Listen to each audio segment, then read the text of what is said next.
بننا چاہتی ہے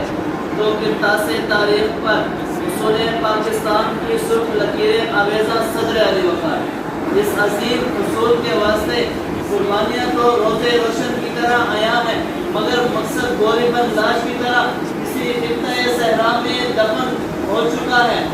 اس خطۂ پاک کے اصول کے لیے مظلوموں کی آہو پکار تو یاد ہے، مگر ان آہو پکار کے پیچھے چھپے ہوئے مقصد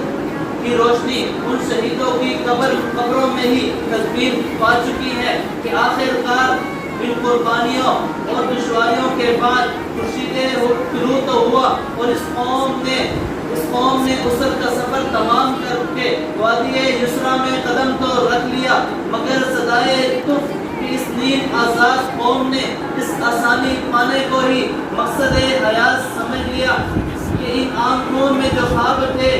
وہ کہیں راہ میں ہی رہ گئے، کہ ان آنکھوں میں جو خواب تھے وہ کہیں راہ میں ہی رہ گئے، جو چلے تھے لے کے مقصد حیات وہ لہو میں ہی ان کے بہ گئے، وہ جو گونڈ کڑوے پیے تھے لہو کے، وہ جو گونڈ کڑوے پیے تھے لہو کے، وہ انہی لبوں پہ ہی رہ گئے۔ تو یہ تھا کہ خواب اقبال کی تعمیر ہو، مقصد تو یہ تھا کہ عزم جناح کو عملی جامہ پہنایا جائے، مقصد تو یہ تھا کہ اجداد سے کیے ہوئے وعدوں کو پورا کیا جائے اور ان کی قربانیوں کا حق ادا کیا جائے، مقصد تو یہ تھا کہ جغرافیائی سرحدوں کے ساتھ ساتھ نظریاتی سرحدوں کی بھی حفاظت ہو، مقصد تو یہ تھا کہ دو قومی نظریے کی ترویج ہو، مقصد اور فرقہ پرستی کو مات ہو، مقصد تو یہ تھا کہ خالص مذہبی ریاست کا قیام ہو، مقصد تو یہ تھا کہ ثقافتی معاشرتی مذہبی حقوق و مفاد کا تحفظ ہو،